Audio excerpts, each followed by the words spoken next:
Well, the day that will live in infamy is now even more significant for one Central Texas family. Frank Curre Jr. survived the December 7th attacks on Pearl Harbor, but the day he survived is now also the day that he died. Allison Ignacio brings us the emotional end to the story of one of Central Texas's last Pearl Harbor survivors.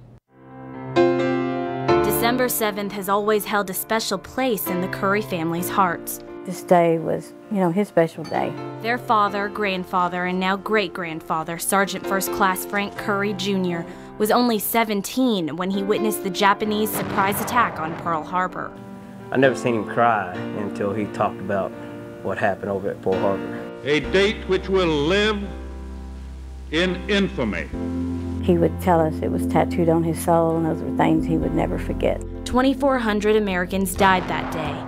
And now, 70 years later, on the anniversary of their death, Curre is joining his fallen brothers in a better place. We just had a feeling that he was holding on for December 7th. Curre was diagnosed with mesothelioma last November. After a year-long battle, he passed away early this morning. He showed determination and strength of character. His family says he pushed through until the very end, a quality that defined Curre from the moment he watched Pearl Harbor fall. Said, I never thought I'd live to be 18 and a half, much less be standing here now. A frequent visitor to schools and an icon in a strong community of veterans, Curre made it his mission to make sure no one ever forgot Pearl Harbor. When the last Pearl Harbor survivor dies, that I'm afraid the message won't go on. Tell everybody that he's not the hero.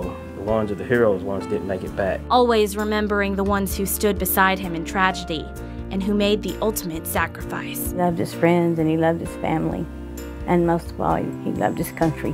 Allison Ignacio, News 10. The funeral will be held on Monday morning at Oak Crest Funeral Home in Waco. Curre will be buried with full military honors.